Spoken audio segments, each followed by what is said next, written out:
Good morning. Hey, everybody. Welcome to Open Infrastructure Orbit, a whole assembly of assemblies dedicated to, you guessed it, open infrastructure. So I'm very happy we're speaking now about, maybe a sister community or a very, dear community also for everybody who's engaged in open infrastructure and wireless networks in the Hamnet amateur radio network. And we're learning more about everything that has to do with the infrastructure that's powering this. So I'm very happy to give you the floor. And if you have any questions, of course, you can post them on Twitter using the OIO stage hashtag. And in case you're not here, but hello in the stream, you also can use the IRC. And you also can, if you're just wanting to post some comments on it and chat with each other, that's of course always possible. And in any case, if you have any questions afterwards, we have some time here for Q&A. And now I'm very happy to introduce you to Lars Rokita, who will speak about Hamnet and who has all your attention now. Thank you.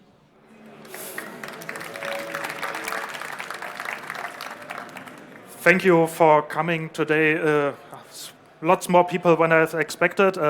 I'm not the most expert in the case of Hamnet, but I think it's far too large, far too much important Congress here to not speak about it. So I made a little talk on English, and later tomorrow I have a more detailed talk about a specific kind of Hamnet on a specific band, more in depth. So this is more like an overview, and we can put a little bit depth in the questions. So first, the question is, what is Hamnet? And Hamnet stands for High-Speed Amateur Radio Multimedia Network. A little bit complicated. Sometimes people call it a mesh network, and it's mainly used on 3 bands. The most common used band is the 6 centimeter band, or also known as the 5 gigahertz band. And as we can see down there, we have the 2 mostly known 5 gigahertz and 2.4 gigahertz bands. And the 5 gigahertz bands, it's really nice overlapping with the commercial available bands for VLAN and Wi-Fi and ISM. And on the 13 centimeter bands, we have more like our own frequencies. And there's also 9 centimeter. It's a little bit more special, the band. The hardware is a little bit more expensive, but it also has a benefit. It's not that much use, so it's a lot less noisy and has its own beneficial. And we also can see we are a little bit limited by law, so we have a limitation on the bandwidth. And now it comes to the point independent from the internet. It's not really independent because at the state we are in at the Hamnet now, it's lots of islands, and the islands needs to be connected. And what do we use to connect them? It's VPN tunnels. So we are still using kind of the internet, but the traffic isn't routed to the internet because there's a general law that amateur radio can't transmit data for third parties. So only amateur radio can use this net, because if it wasn't the kind, all the ISPs and other companies would get mad that we can use this frequency for our stuff and use them on their own terms, and they pay a lot of money for the frequencies, and we don't want to play this game. Play the game of the ISPs, so we have our own net to play around with. And here's a little bit of history. All of the amateur radio networks started in the 80s with a so-called packet radio network, and it was real slow, around 1.2K baud. It's not that fast. After some time, there's 9.6, but it's also not that fast. And in 2005, in Austria, there was made first test on 2.4 gigahertz. And a little bit time took its place when the name Hemnet was established. And around 2010, it's got a little bit more international out of Austria. Germany was in 2009, so it's a little bit spreading, and it's going on. And now a little bit about routing. The routing is mostly BGP, but now it's the interesting part. We are having our own IP range. It's shrunk a little bit. But in Germany, for example, we have the 44.148/15, so it's around 131K of IP addresses. If we compare to, we are around 60,000 amateur radio guys in Germany, so everybody gets 2 IP addresses.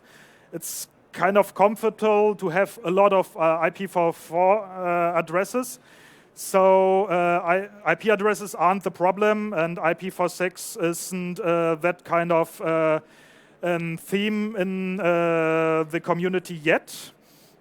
The more the problem is with the AS routing.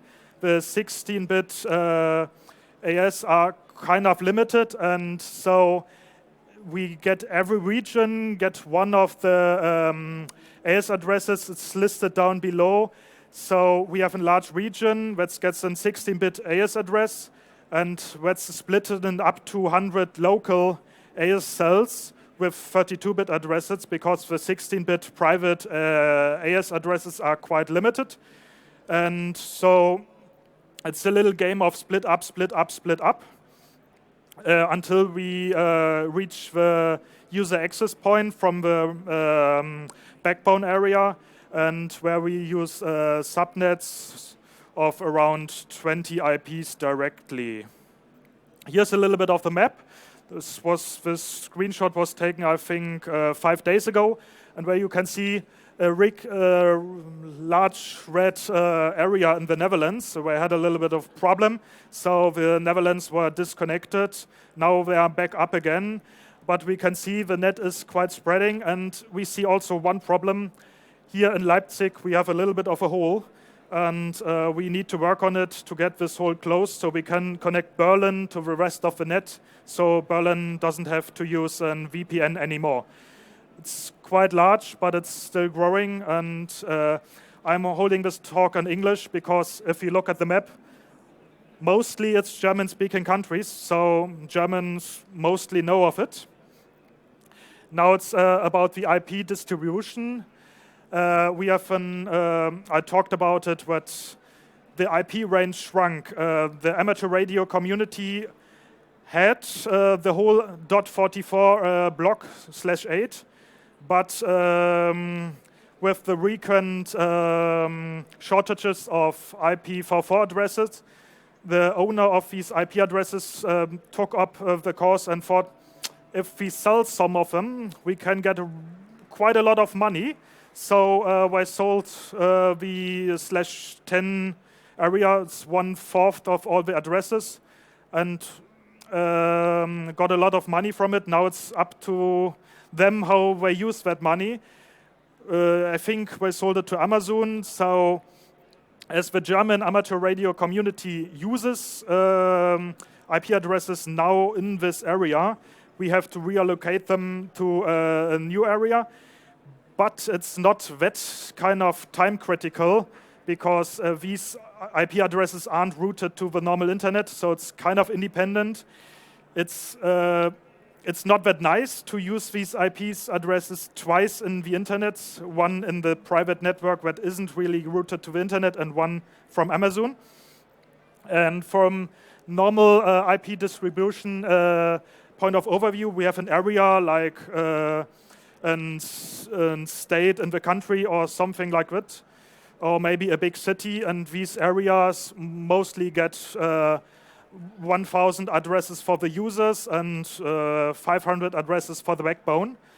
And every node, if it's a normal node, we have kind of really big nodes where use lots of more capacity, normally gets around 16 user IP addresses, 4 for the backbone, so we can have 4 links, and some IP for local services like RASP, some data aggregation, and something like that. So that's the normal thing to address the IP distribution.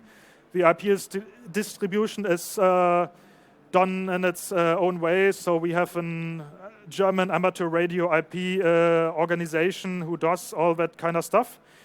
And now it's to the link planning. It's the longest link in the Hemnet. It's 216 kilometers at 5.7 gigahertz. It's quite nice, it's working, but it has a little problem. And the problem is, if we look here, that's the data of the ASI, and if we look down here, we can see the uptime. Now the uptime isn't showing that kind of large, but it's only going up to 2 days, because ever so often it starts raining, and at 200 kilometers at 5 gigahertz, rain is enough to keep it down, but this link is kind of special. Normal link is around 50 kilometers long. It's much more easier to find link paths that short, because if you go longer and longer, we know Earth isn't kind of that flat, so it matters to find high elevation points to connect. Now for a quick look into the hardware, most of the times we use commercial hardware with old firmware before the US laws change, or with alternative firmware, because the US laws nowadays dictates that you can't change frequencies out of band, and that's what we kind of do with it.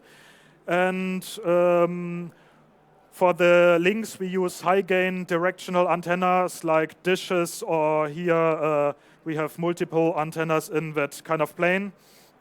And for user access, we use more like sector antennas or omnidirectional antennas. Down there we can see a user access coverage map. It's of Vienna, and where you can see how quickly mountains become a quite important thing to consider.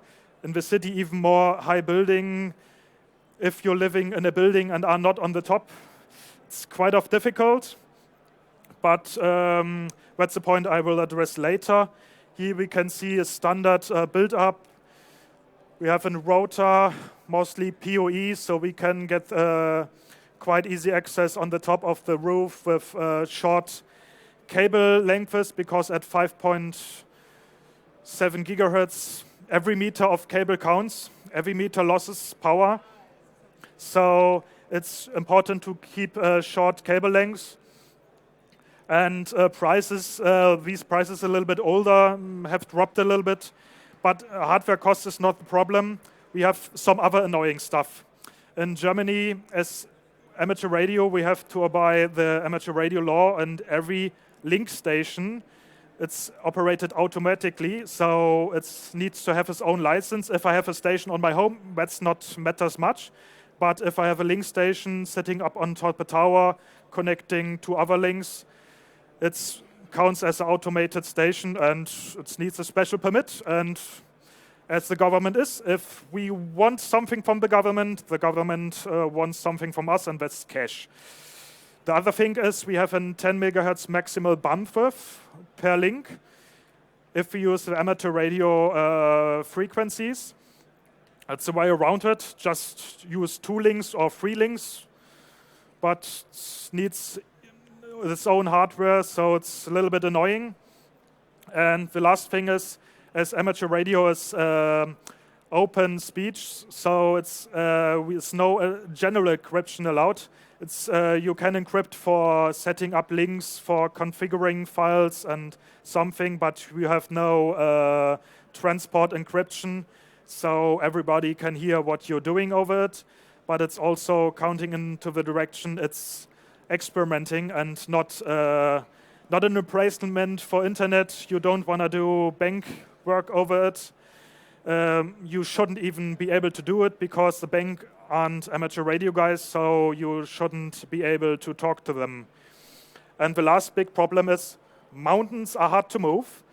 If you want to make a link and mountain or a building is in the way, it's hard to get around it.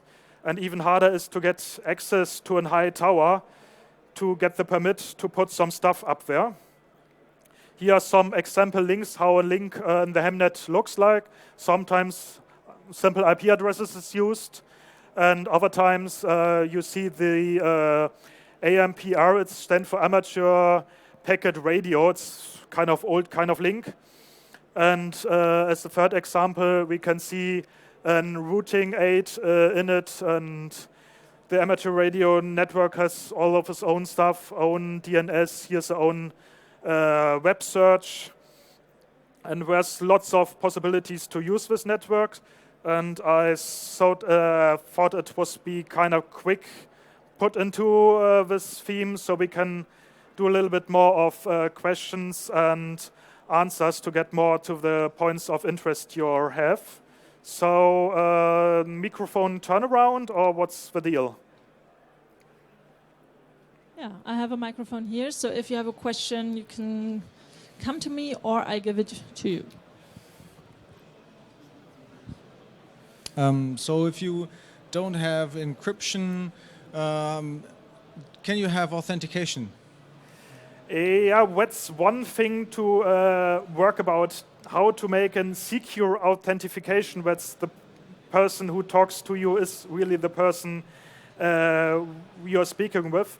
It's an area we are working on to get this kind of right way. I mean, it's really easy to get an authentication kind of the wrong way, just use a tag or something, but it's kind of easy to replicate it from another person. So that's one area we are quite working on to get it done right. So nobody can easily replicate the authentication. So if I may make a follow-up, yeah. What's the standard protocol that you use for shell access? Do you just use Telnet then? It's normal Telnet. It's just its own address space. So it's normal Telnet. It's normal. It's like the normal internet, normal DNS, and all that stuff. I mean, I'm not that kind of an routing guy. I'm more like the hardware and link setup. But we have sitting down there in the Chaos Wave. So if you have more question, I can do a little bit of dig up and hope to help you out. So yeah, also about encryption, I feel like it's a bit subjective. I mean, you said no general encryption, but so it means, for example, I cannot expose a website using HTTPS, I guess? Yeah, that's not many sites are allowed to use HTTPS because that's kind of is the point of encryption. So only the config sites of your link hardware is allowed to use HTTPS, and all the other sites aren't just using normal HTTP. But then, right, it's a content network, so I can put content there. I can encrypt it in a way that nobody knows about it. How can they know it's encrypted? Yeah, you can always, I think, misuse the system, but as the general, I mean, I can also take my normal amateur radio microphone and put some encrypted data link over it. You can do it, but you aren't supposed to do it. And that's the spirit of amateur radio. Okay, thank you. One more question here. Hi, I was just wondering if you have much or any communication with the Ampernet people. They basically, as far as I hear it, just sold off your addresses without telling you anything. Has there been any better relationship there? Are you going to get any money from them? Yeah, it's quite an interesting question. Yeah, where I talked to us before, but will be sold the addresses. We are getting new addresses, so it's one-to-one replacement, more like. So our /15 in the area of sold IP addresses now moved to a new area. And on the other hand, the money distribution thing, I think it's still in the works, so nobody knows what we're going to do with it. I'm hoping we do the right things to fund the network, like also the AIDN network in the US, maybe link them up together to get an even bigger network, or do something really good with it. But I'm not the one to tell them how to do it. and only hope we do the right thing. And it's easy to screw up with lots of monies. I think it's around 60 to 100 million in the talks, but I'm not sure how much it really was. So we're hackers here, we're like abusing things. So what's the enforcement on the you shouldn't encrypt? Because the obvious answer is either the microphone hack that you just proposed, or the steganography, or hiding content encrypted in images. Like there is many ways to do it. Who's going to enforce it, and what's the possible legal challenges here? Do you know? The more easy way is from the backbone side of things. So if after a long time you see we're doing some strange stuff, you can kind of fence them out. So try to not let them into the network. I mean, the areas where we're getting in, it's limited points of user access. And most likely, you know, from every direction the people come and can see, oh, this new address. Normally, you know, if you have an user access point, it's around 10 guys per access point at the moment. So you really know the guys who are doing on it and kind of can ban them. But I mean, you can get a new MAC address and try again. I mean, as always, the guys who want to mess around with some stuff, sometimes it's hard. Sometimes even it's brought to court and we are sued to misuse the frequencies. We hope we don't have to do that stuff because it's just annoying. So, I mean, just don't stretch the band too far. I mean, if you play around with it for some time, little time, it's okay, but don't stretch it too far so you damage all the system, trying to jam all the people or something like that. It's quite easy trackable, and you can see from where they're coming and hunt them down. It's a lot of work, but it's doable, and when it gets to the core, to the money, it's not that good thing. Okay, we have a question here in the back. Yeah. Hi. You have said that, of course, access to high buildings is quite essential. So do you have any tips convincing those people who can give you those access that they want to give you the access? The most, the way which gets the most responses is if you can talk to them. It's like emergency network. All the stuff is quite low power. You can put up a 50-watt solar power, solar cell, and around 1 kilowatt-hour battery, and the system will run kind of forever without no external power. And so you can talk it to the government or the other people, but it's an emergency network. It will work when everything else fails. I mean, in Germany, I think a normal cell tower fails after 10 to 30 hours of no power. And that's one pitch to put up the Hemnet, and the other pitch is at university or other buildings. That's kind of science experimenting with it and doing that kind of stuff. Great, thanks a lot. I'm now coming up with something sweet, because we have a little presents for all the speakers on stage. Thank you again. Do you want some chocolate or some mate? I think I will need the mate more. We will be at the Chaos Wave, and I have to work on the next talk. It's not finished yet, so it's about Hemnet on 70 centimeters. That's the easy access, because 70 centimeters gets through the buildings and it's not blocked on site. And that's the next talk, and we have hardware there to play around with. Great, so everybody meets you at Chaoswelle. Yep. And thank you all for coming for this talk. It's really interesting. Thanks again. Your applause. Thanks. And now if you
minutes. You also saw it, right? It was not only me. So I'm very, very happy for the next talk. We have so many people here again in the audience. Welcome to the Open Infrastructure Orbit. And of course, at Congress, you already had your 6 hours of sleep and your 2 meals and your, I don't know what the one was anymore, but a lot of water, of course. So now I'm very, very happy to introduce Jukka-Pekka Heikkilä and Will Scott, as you see here, who will be speaking about modern life in North Korea and how it is for youth, for example, to live in Pyongyang. And they will introduce themselves, so I will just hand over the stage to you and wish you a good talk. Thank you. Thank you.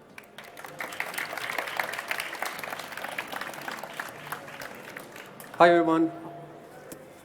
Warmly welcome also on my behalf to the talk about observations on the societal and technological changes in the DPRK. My name is Jukka-Pekka Heikkilä. I used to work in North Korea. Now I'm an Academy of Finland fellow and visiting scholar in Stanford. And this is a co-hosted talk. And with I'm Will. Hi. Yeah, and a few words before we get going on what's going on in North Korea in both terms in society and tech. So what is the experience that we are speaking from? I used to go to Pyongyang between 2000 and 2017, up as much as up 6 months per year. I've been teaching management, international business, international management, the first courses in the country, done a couple of startup events and lectured also outside the university. And Will? Excuse me. I was teaching computer science 2013, 14, 15. Talked about that here at CCC, so thinking more about the technical side of things. Yeah, so there were a couple of talks actually on the previous. Yeah, and this content is brand new, obviously, and the way we are going to do this is that first, setting the stage a bit, living in Pyongyang, how it is, what's different, what's similar, then going towards observations, how North Koreans in the country perceive Western concepts of entrepreneurship and also the economy itself. And then it's up to Will. We switch the decks and see about a bit of tech, and then we have time surely for any type of Q&A. Sounds good? Okay, let's get going. This is the most common question you usually get when you talk about North Korea. How did you end up there? How did you, Will, end up there? I cold emailed the school. I did the same.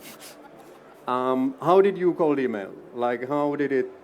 I sent an email to HR at Pus.kp after seeing a YouTube video of someone who was looking for computer science professors at the school. And they managed to get back to me. One of the other professors was based in Portland, Oregon, and so I drove down and got coffee with him and convinced myself that it wasn't completely crazy, and went from there. And in my case, I was doing, on the side of my PhD in China, I was doing an MA on political science with a master thesis on North Korea. And I found this also the address, Gmail address, and emailed and got a reply that your PhD expertise on international management is interesting, and that we just want to make sure that it's voluntary work, but you're welcome to come. 6 months went by, the school was just established, and then off I went first time 2012, and the way it's done, you arrive to Pyongyang, your passport is requested to give to the authorities, and then next day you teach, and that's how it started. And so basically our home was the Pyongyang University of Science and Technology campus. And you live there, and if you wish to go outside the campus, you always request permission to do something. What were the things we did? Go to restaurants, see museums, go hiking. Yeah, and go to play pool. Yeah. And so basically, but you always inform in advance. You respect the local environment and play according to those rules. The school itself has 600 students. Used to be all male, not anymore. And there are 3 departments, which is international finance, international management and finance, then agriculture and life sciences, then electronic computer engineering. And the management department is the only Western-based department in the country. And what else on this school? Do you guys speak any Korean? No, sorry, yeah, that's a good question. So all teaching is done in English. So students graduates often from the most prestigious universities or sometimes from the countryside, and then they apply to the university. First they study English, then they specialize, and end of their studies they attended courses like international management. So to answer your question, no. I took one semester crash course in Korean before I went in the summer, and from that when I'm able to pronounce the phonetic alphabet, words that are loanwords from Chinese I can understand. I can say simple phrases like I want to go to a restaurant, but I'm not going to have a real conversation. And basically the daily life went on that you were teaching either on the mornings and afternoons, and then what's very unique in the university setting is that it's a very rare place, or maybe the only ones, where you can really interact with the locals. Especially the lunch and dinners were always very interesting venues for discussions. And there were a couple of short videos. This is before the lunch. Exercises which some attend, some don't.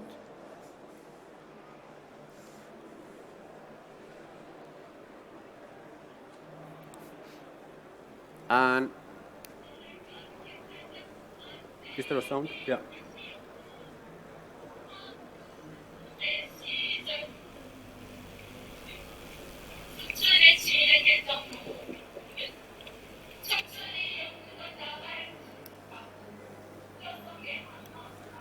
So, as you could see, what's different, what's similar? Different is that it is, imagine students in Germany of marching in the campus. No, that's very different, that it's very disciplined. What's similar is, for example, the content that I teach and communicated, and it was exactly similar than I would teach in Aalto University in Finland, where I'm based. And of course, the pace would be much slower, especially on ideation. But then again, and the content would be a bit adjusted, but nothing was ever censored. So that was what was allowed to teach. And bearing in mind that entrepreneurship itself is illegal by law. And so, yet the first course happened 2014. And this tells a lot about the atmosphere. So now when we are getting into the mindset and about the perceptions on the economy and the social change, the atmosphere in the classroom was very warm. And of course, in the beginning, it was very strict. But then we started to talk about dreams and ideation for solving the problems in the countryside. And it went towards a very open and addressing the problems in the country, which was recycling company who won. So we had a pitching competitions after every course where the winner would get a chocolate or a football or something like that. So in a way, it always was about ideation, not it was, now the font is. And then 2015, it was a healthy fast food. What I mean by healthy was that students got often sick on the street food, so they wanted to industrialize the street food. And so basically, again, addressing what's going on in the economy, in the society, and how to improve that. And it solved that people are more and more busy, so Same issues apply in Pyongyang than here. Like people have same worries, love, time, money, and very, very common problems. And what happened in this was there was very interesting marketing strategy. So we often engage in discussions that how do you do marketing in an officially socialist setting? Well, you need to work your ways out through what is allowed, what is not. It was that the group wanted to develop a rumor-based system where they would acknowledge that the chefs in their venture would have blood type B. Why they would say anything like that, that we have blood type B chefs?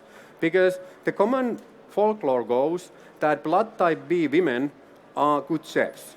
However, everyone knows that it's a false, but yet you could spread that kind of rumor. So they really played what is real, what is assumption. And so it was always kind of localized, addressing the local environment. And then 2016, there was a Pyongyang Startup Week, which you can see this is rather symbolic picture. And there we had prizes again were footballs, and I had a team of 6 professors with me. And now we are going to see a short video of what happened.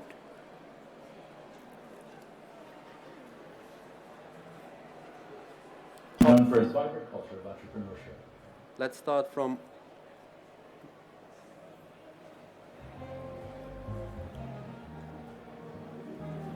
North Korea isn't known for its vibrant culture of entrepreneurship, but these would-be businessmen are hoping that one day it might be. This is Startup Week in Pyongyang. There are, of course, neither startups nor investors, but there is enthusiasm. Western business school professors have flown in to teach for a week at Pyongyang University of Science and Technology, the country's only private foreign-funded university. The participants are being mentored on how to write a business pitch and put together a PowerPoint presentation. Instead of real products, they are using modeling clay to make props. An innovative business remains a long way off. The country's Stalinist economic system means real startups with real investors will have to wait. But the excitement of possibility pervades the auditorium as the make-believe businesses make real investor pitches. One startup sells chemical and radioactive protection gear made out of crab and shrimp shells. The winning team presents a plausible-sounding recycling venture. Startup Week is a dry run for the real thing, though no one knows when or if that will ever happen. Charles Clover, Financial Times. So, going back to this, what was also mentioned in the video, modeling clay. First of all, taking modeling clay through the customs of China and customs of DPRK, when they resemble explosive, I'm very happy that they made it to the country.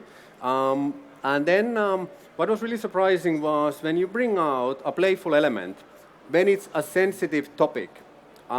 Humor and play quite often weighs out into a safety. And for example, this particular is building that is used to cure mental issues, mental illnesses. By acknowledging that people might have those is already a great achievement. And then adding a bit of playful element into it. And it was good fun. And there is more, like if you want to read, we just published earlier this year an article about it, and it's not behind a paywall, no.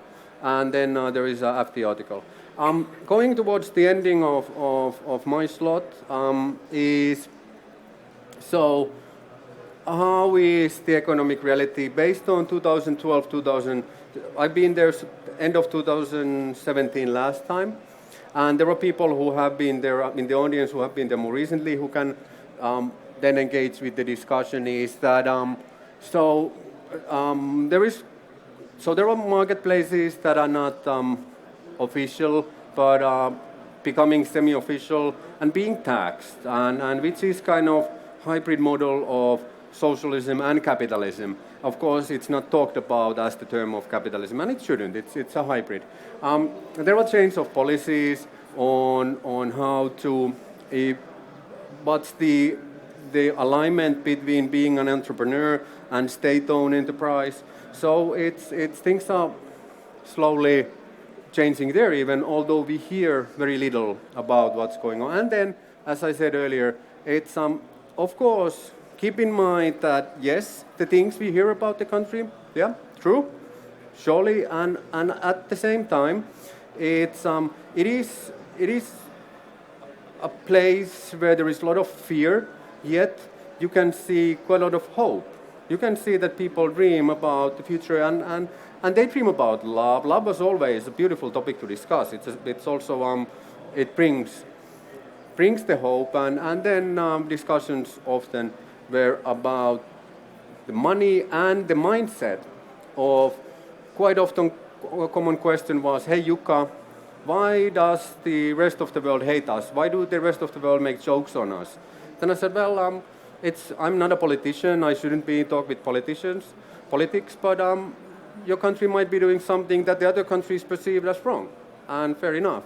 But the mindset in the country is that it's victimized, that the country has failed.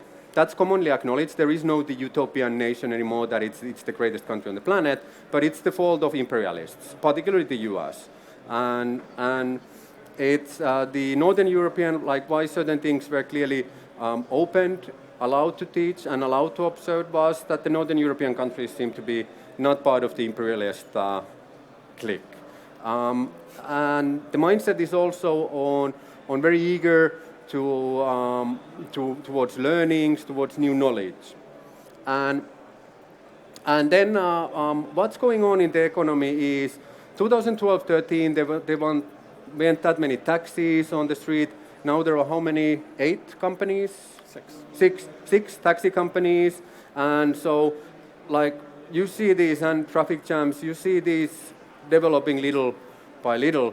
And that it's now, this is from spring. Chinese company planning to cross Sinuchu's first foreign-owned special economic zone, which basically means a massive step towards privatization. And also already the border areas, you can see a lot of change in there. And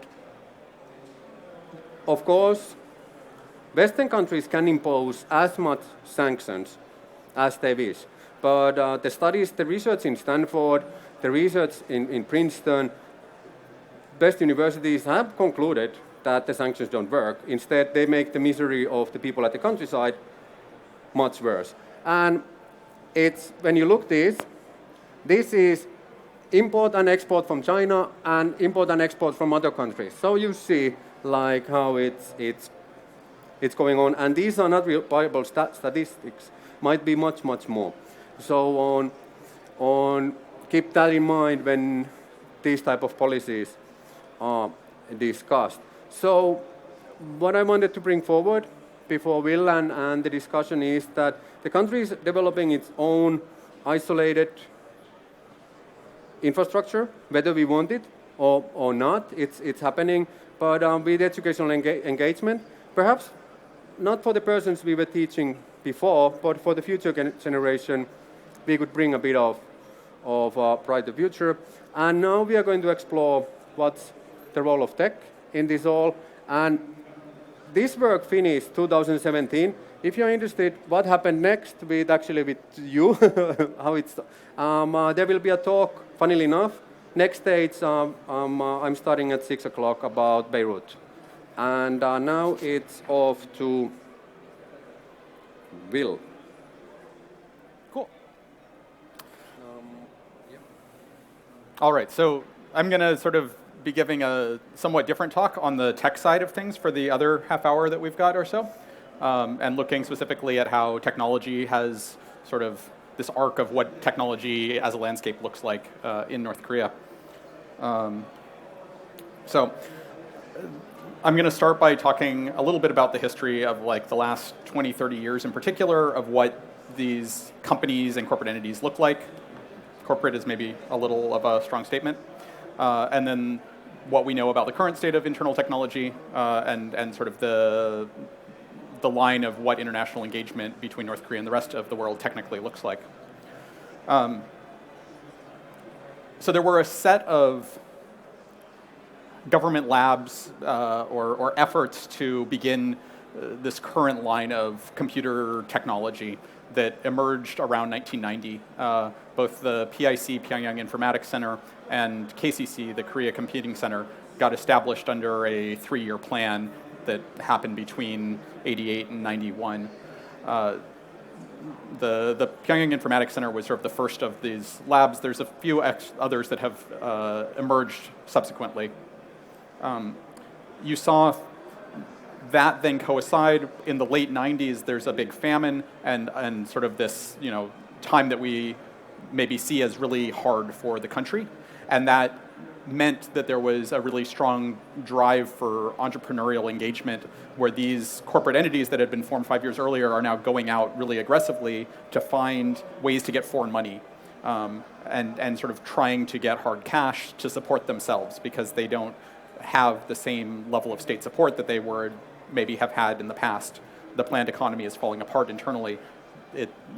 For individuals' lives, if they can end up working in China or outside of the country, they live a much higher quality of life. And so there's this very sort of scrappy, externally facing view there. And then that international expansion continues through a lot of the 2000s as they realize they can actually make money on this in an ongoing way until sanctions hit in 2012, somewhere around there, as nukes sort of wind up and you get a disengagement policy forced on them, and they start retreating internally, and we start to see a lot less of, especially these like big brands that are sort of known externally because they are all targets of sanctions now. So 3 of the entities that sort of still exist and have been the same entities through that whole transition. Kim Il-sung University has a technology program that was sort of where the academics are, but that ends up blurring quite a bit into KCC, the Korea Computer Center. And then there's the Pyongyang Informatics Center that's sort of the counterpart. That's the other one that has its own set of software. Both KCC and PIC you can think of as conglomerate entities. They look a little like Hyundai or one of these big Korean conglomerates in the South, or like a family thing that just does a bunch of things in this space. KCC in particular, up until 2005, was chaired, so the sort of patron who's managing this whole thing is it Kim Song-taek, the guy that got assassinated in Malaysia, that was like the half-brother of Kim Jong-un. So, these things are fairly tightly tied in at a sort of top political level of top-down management. So Korea Computer Center, we see in the 90s, there's a KCC Europe that comes out. It's one guy in Berlin who thought he could make money outsourcing to Korea. They managed to get something like $1 million out of him. And with the restriction that he could only run the servers in the DPRK compound in Berlin. Is this on? Yeah. So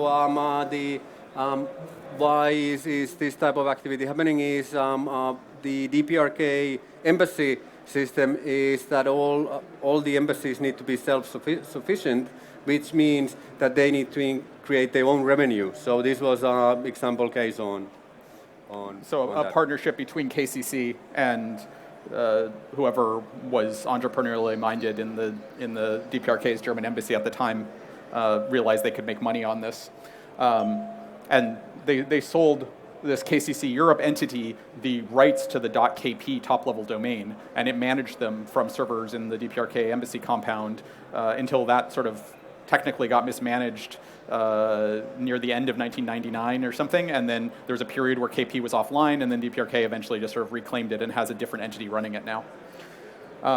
Another entity that's KCC affiliated, they sold a game of Go in South Korea. They also have entities in China, Singapore, Vietnam, and sort of a bunch of offices that were doing contract programming, that were trying to sell software. Some of those still exist.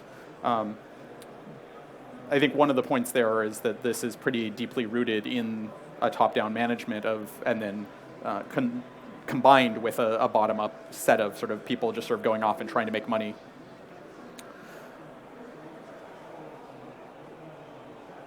We see that continuing now, but with an inward-facing view under the current sanctions regime. So people are now facing on how do they make money against the internal population because that's what they have access to. They're sort of, I guess that's the at least legitimate view, which is we see a bunch of KCC things of like importing phones for the local thing because they can get hard money for taking a Chinese OEM, buying a load of phones for them and selling them on the internal market. And also what's clearly visible is the development of these internal markets on Pyongyang Trade Fair. Being one example is where there were thousands of people, and 2013, 14, 15, still there were some foreign companies, but as the sanctions tightened, it went through a domestic, and especially on the healthcare and health tech. A very peculiar phenomenon, North Korea health tech, is that there was one flaw full of, because the healthcare system has collapsed, country is sanctioned, so obviously something gets developed, and it is one big consumer party, the Pyongyang Trade Fair. Like it's a lot of dollars going around, and that's an example of that. Please. Yeah, I guess the flip is the people who've been externally facing because of sanctions and the difficulty of doing a legitimate international business. You're seeing those groups that were maybe perhaps previously a KCC lab doing contract programming now turning to malware or hacking Bitcoin or trying to do these sort of crime-like things as ways to get money that they just sort of ignore the sanctions because they don't need some foreign partner to actually legitimately buy things. These fall within little fiefdoms, so a lot of the ministries or top-level political things will sponsor internal groups to provide technical things. So this is an example of like one set of businesses that I think this one's owned by Ministry of Light Industry. That has an associated bank. The stores would like you to use only the card from that bank to buy things from them. So they just sort of have this whole little top-down world. And as you go to different stores that are owned by different ministries, you have a different world. Each of those ministries would have some software development thing that's like they've got their brand of cell phone as well, and their tablet that they're importing as their way to make money. It's sort of within their little subset of the family or the country. Okay, so current state of technology. There is hardware that is reasonably easy to acquire. Computers are coming in from China. Phones, mostly what you can buy, at least legitimately, are OEM'd from Chinese companies, and then software specifically for North Korea as mandated by the government, and then sold. There's been a countrywide emphasis on science and technology for, at least since Kim Jong-un, sort of before. A bit before, yeah. So they get a fair amount of leeway and resources and hype, right? And they built a bunch of sort of showcase buildings. They're very proud of their electronic libraries and some of these evidences of science and technology. Yeah, and what's behind this, and also what I discussed, is that there is a massive policy change.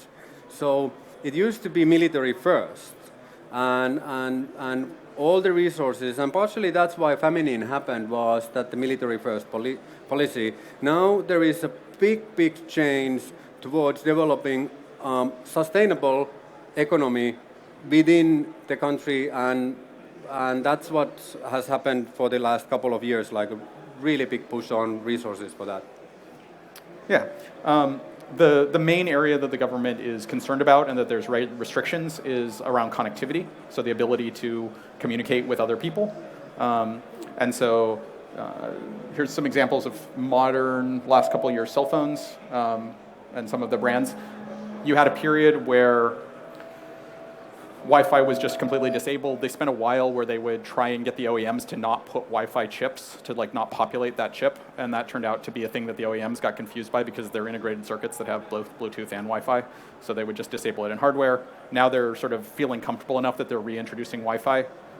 They've shown a couple things in the last couple of years that are sort of weird, where they're like, we have, this street is now Wi-Fi enabled, but you need to get a SIM card to use the Wi-Fi, which sounds like they're doing something pretty funky, and they haven't. Comment on that funkiness is in terms of networks, which was the network was provided first one by Orascom, which is an Egyptian provider, and so there are currently there are other operators as well, which are local, but there are two different networks, which is the foreigner one and then the local one, and you could buy a SIM card to this, and the last time I bought it, it was $250, which got you 50 megabytes of data. So you do not use it too extensively. Yeah. It's worth noting that the price scheme for locals is totally different. Of course. So they're not paying 250 megs, but they also generally do not have external internet on data. I think pretty much any time, so I guess the other side of that is these phones, for a while they would sell them to you for money, and typically they would ask for $100 to $200 US for a phone. I never saw a local actually paying that. The locals all would have vouchers, and it was going through the state distribution system for how a work unit would be allocated new cell phones. So that price was for some very small, rich subset of the population that had access to hard currency. They could go around and not use the state distribution system and just like pay money, or foreigners, they could try and milk some money out of. But that was not where most of these cell phones were getting distributed. That was happening through this opaque rationing system. And there was, what is the estimate? It used to be 3 million out of population of 23 million have a subscription. Is it? They're up to 7 or 8 million. Up to 7, okay. Yeah, so it's quite a big. They have computers. We talked about Red Star a bit. Red Star 4 exists now. I guess this is, I don't have a shot of it. Red Star 4 exists. It hasn't come out of the company. They sort of teased it on TV a couple times and showed logos of like, we've got this, but never took screenshots or like showed what the UI changed or what's new in it. And it's unclear if anyone has actually used it, besides that they had an exhibition booth where they claimed that they had a version 4 now. This is a CorioLink office, so this is where you go to register your cell phone, get it licensed, get SIM cards, buy phones. CorioLink is the Orascom subsidiary. It's actually divested from Orascom now. So Orascom, the original Egyptian owner, has sold it off, and I believe it's now, there's like a Hong Kong-based subsidiary that still has an interest in it. Yeah.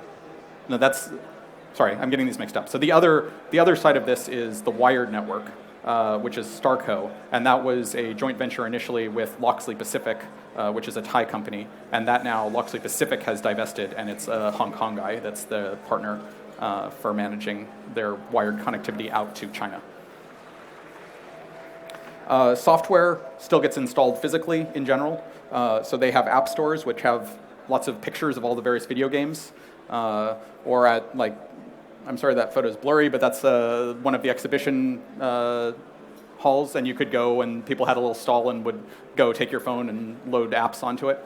But that's how you get apps. And one word about the software or games. When having discussion, for example, when I showed that when Angry Birds was really popular, I showed a version of Angry Birds in my home, in my phone, and the students were, yeah, of course we know the game. It's developed by our country, and it's called the Slingshot Birds. So that's how games also found their way. They'll often, they'll often repackage them. Just take the APK, change some of the sprites, rebuild an APK, and put that on phones instead. We're in the midst of a transition in some ways. Most people have some watching of TV that may be at their workplace, but like there is pretty high TV prevalence at this point. even in the countryside. A lot of that comes with weird DVRs that play weird formats of things and are mostly meant for like local TV broadcasts. But there are set-top boxes that are pretty widely distributed. Some of those are running an Android or Linux-like system as well. The companies and startups and technical efforts, a lot of what would have been direct ministry investments is turning into going through these corporate banking structures that have been set up, and that's more about someone else is getting the cut, or they've got a different setup for how they're going to take that tax on profits. In terms of how the country is interacting internationally, there's sort of three different types of view that you can take. One is that they are a consumer of technology, primarily from China. They also are a producer of technology. They will still contract when they can. And then they are engaging in sort of taking whatever they can get for free in terms of humanitarian and educational support. As consumers, some of the Chinese brands, Gionee was a big media tech OEM Chinese cell phone distributor. They went bankrupt at the end of 2018. And then the CEO of that started a new company called Chunyi, also in Shenzhen, that I think also is now bankrupt. But there was a period, for a while, all of the DPRK cell phones were basically rebranded Gionee products, and then in 2019, the new ones that came out were rebranded Chunyi products. So there's some relationship maybe between that CEO and DPRK. Some of the tablets have been traced back to be the same hardware that Huzhu, a Chinese company, is selling. So there's pretty reasonable evidence that they're going out to these companies, mostly in Shenzhen, and getting the hardware made there, which is what any other country is doing as well. So that's not surprising. And there's some collaboration in customizing the operating system based on the requirements of Pyongyang. As producers, they've got some websites that are still up. Silver Star China got put on the sanction list a year or two ago as being a DPRK consulting company. The CEO is North Korean. It's not particularly hiding. It's just was registered as a Chinese company. They still run their website. They claim that their App Store feature is that they claim to have written a Fox News election 2016 app. So I think this gets more laughs in the US, where we are worried about Russian interference. It's well, the North Koreans claim they made our election apps. I'm not sure why that one hasn't gotten much press. And then they have other consulting things as well. I think we have people in the audience who are more familiar with that than I am. Sanctions, so there have been sanctions for a while. There was another wave that got put in 2017 or end of 2016. This is when US citizens stopped being able to go. US passports now are not valid for travel, claims the US State Department. So it's the US State Department that gets me in trouble if I were to go, unless you go and ask for a one-time passport that basically has this little stamp in it saying this is valid for one trip to DPRK that they sort of have only given journalists. They started enforcements this year, basically, as things went back to being not great. Right, there was a period of sort of bromance between Trump and Kim Jong-un, and that's starting to fall apart. What that sort of has meant is earlier this year, the U.S. government started. It had claimed that foreign nationals who had traveled to North Korea wouldn't be valid for ESTA. But hadn't been enforcing that until this year. So now, if you've traveled there, if you've traveled to Iran, you have to apply for a full visa, and you aren't valid for an ESTA visa waiver. And then recently, they arrested Virgil Griffith, a U.S. citizen, for traveling to North Korea earlier this year. To run a blockchain conference? He wasn't running it. He wasn't running it. The North Koreans were running it. No, the Korean Friendship Association, a tour company, was running it. Blockchain conference. But it's really just another level of sort of enforcement and causing fear and sort of trying to break down or mess with that relationship. Plenty of bad decisions in that one. A big list. Yeah. And so one of the other things is that there is a lot of this contracting going through China that's just going to appear, either it's a subcontract where the external company doesn't actually even see that there is this subcontracting happening. Since most of the business is through China, the opacity of that means that you may either be working with a North Korean company that's in Russia or China and not notice that, or it'll be a subcontract that you aren't even told about as a way that the Chinese company is saving costs. And then finally, education. So POOST is still going. They're using third country nationals, so no US citizens anymore, but they're still running a working university. There's other efforts. Chosun Exchange is based in Singapore that takes North Koreans out to Singapore for week-long trainings in entrepreneurship. They've been running those, and they've also had people go into the country and run workshops there. It's seemingly a very successful program. And then there's, I think, more engagement on that educational side than you would expect. There's a professor at UBC in Vancouver, Canada, that's been having North Korean academics come out to Canada 5 or 6 a year every year. That program's still going. She's been going in 3 or 4 times a year. So there are people who are still able to walk this line of living and working between North Korea despite sanctions. So that line is growing thinner, but it still is there. In terms of technical capacity, the educational system, I think I've mentioned this, is really a traditional Asian educational system that places a lot of value on rote memorization, much less on creative thinking. That doesn't translate super well into programming. So a lot of the computer science students that you're going to see who've gone through sort of the standard educational process, can rewrite code samples very well, but can't debug very well. One of the things that they do is they will air gap access to the internet and access to the internal network. Since the POOST campus has internet access, that means the students don't have access to the internal network, which is what they would normally have access to. And that means that they're mostly acting in a disconnected way while they're there. So they'll have access to a LAN, but they won't have external connectivity in general, which is pretty limiting for them. Many of them express that they prefer being at Kim Il-sung or Kim Chek University, where they would have intranet access, because they can share files much more easily than they can here. So I think that's it. I have a few more minutes for questions, hopefully. We seem to have 15 minutes, so it was... No, I don't know about that, but I think we have an angel who will help us, yeah? It was 1 hour, no? There was a sign that got popped up that said something like 5 or 10 minutes left, okay. So I think we may be getting close. Anyways, but are there questions? Any questions?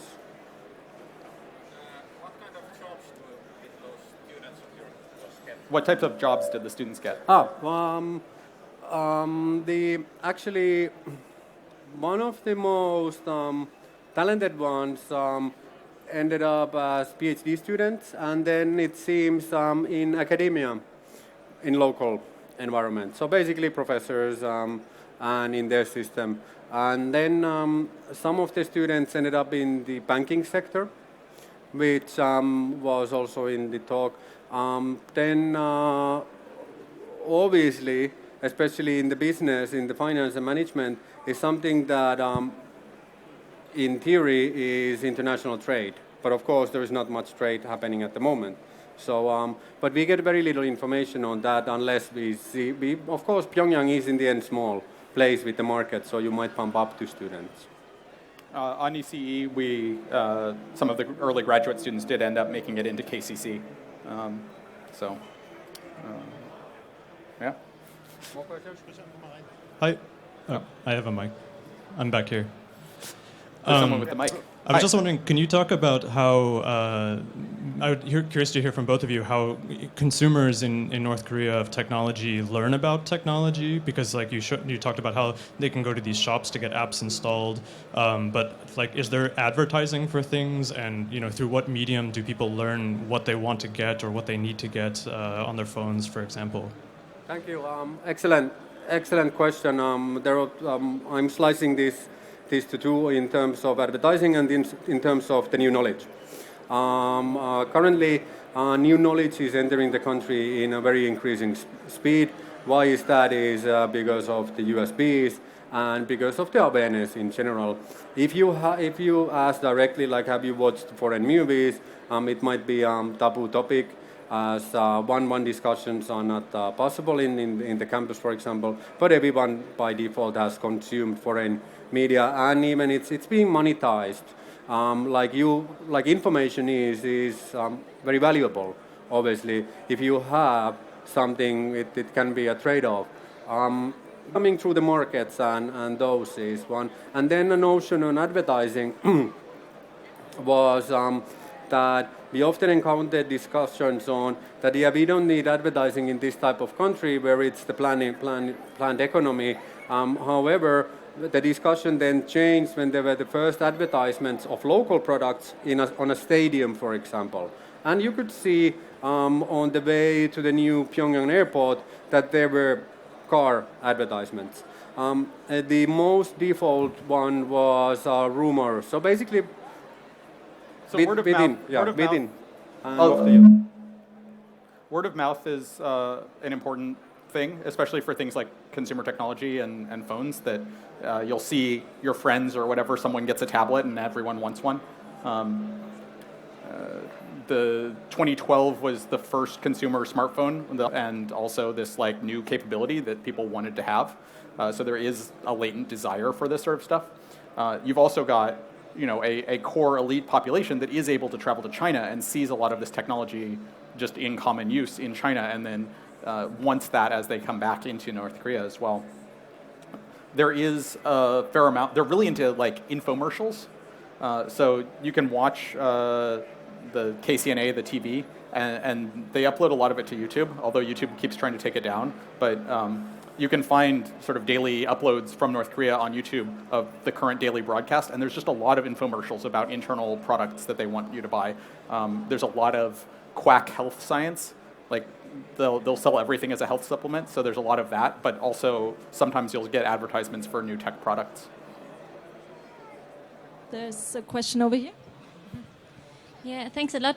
My question is on, you briefly touched upon the ministries and how does this look like? I can tell on my experiences, like there is indeed a lot of competition between the ministries, those who obviously interact with foreign entities, and then a big power plays, those who are engaged with the special economic zones, and if you were in the education, like I was, those went to specific ministry as well, and you never knew what the map is, like, and the decision making is done like that. It's very much in the darkness, but definitely a lot of competition on. I don't know about tech. Yeah, I mean, so you've got entities like KCC that are direct sort of. There's under a technology council. A lot of this falls under the Ministry of Posts and Telecommunication as like the entity that's setting regulations and restrictions. But then you can have a company or some part of another ministry, like the Ministry of Light Industry, do an actual import of OEMs and work with KCC to do that. So there's some both collaboration here of if you need technical services, you go to one of these approved labs because that sort of de-risks you, and you want to lower your risk and liability of getting called out for messing up. But you can still make money by doing the actual work of doing an import and selling a run of devices. Thank you. Okay, are we done?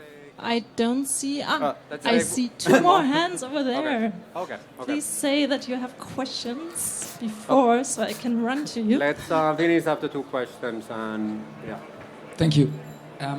The Otto Warmbier incident. Yes. To what degree did he provoke what happened, and did you feel threatened by it? Yeah. And then there's another question. What role play Korean soaps who trickle in from China? South Korean soaps. Okay. The discussion around Otto Warmbier, and then on the South Korean software, what role does it play? Well, on a couple of words on that particular case. To set the ground is that obviously the hostages and persons in North Korean prisons, it was always about nationalities of U.S. persons, and that was like you were in bigger danger than I would be as a Finn if I would fool around, which leads to the issue that if you are in North Korea and you are U.S. citizens and you go to a floor in a hotel that is a surveillance department basically, and you steal a propaganda banner from there, that is quite a big offense to provoke in there. So that being said, what then happened is not justified by any means, but if you are a visitor in a country and you break the law, obviously some type of punishment will come, but it's there a bit of provocation, but then how it was handled, of course, that's another, like, it was a horrible accident. And nobody knows what in the reality, what happened. What's your take on? Do you have a take on that? So I guess the thing that we heard is that there is sort of a culture of fear and lack of shared responsibility. And one of the things that happened was during sort of the negotiations and release with the U.S., the diplomats from North Korea didn't actually know of Otto's condition, that the hospital had sort of not told anyone about that. And so they thought they were releasing Otto in good condition, like up until the couple days before. And so that sort of prompted a different response from the U.S. than might have happened if they had actually realized what was happening and had dealt with things in a cleaner way. Like part of that was as a side effect of the internal culture, they messed up pretty badly politically in how they handled the situation, and then that led to a bunch of reverberations in terms of sanctions and outrage. For South Korean dramas, I mean, I never saw any. I hear that is more of a thing in two circumstances. One, there are people near the Chinese border, that's a place where there's a more sort of crossover, that some people have TV sets that can pick up Chinese TV, and there's sort of just a bit of a black market that happens back and forth, where that's a thing that people are walking back and forth or otherwise can get stuff physically. In Pyongyang, that is going to be replaced by privileged citizens who just sort of fly to Beijing and have a USB stick and are above the law. And so it's still, it's off limits enough that you're not going to see it, especially not as a foreigner. But never. By all reports, it is happening. So for other movies that were like Disney or action movies or software that's not state approved, that was a minimal enough infraction that you would see students with that stuff and they didn't care too much that you saw them with it. So that sort of is normalized to the point where it's not going to get you in trouble that you are watching a Disney movie. But South Korean stuff, I think, was probably more sensitive, that wasn't something that I was going to catch a student with. You've been waiting for a while. I'm so sorry. But I think we are at the end. But actually, if it's quick. Yeah. What kind of languages do the students learn? Like English, of course, and what kind of programming languages do they learn or can learn? So most of them speak Chinese as a second language. Some speak Russian. Some speak English. C. Cool. I think we're at the end. Yeah. So thank you. Thank you, and thank you, our hosts. Thank you. Big thank you. Big thanks.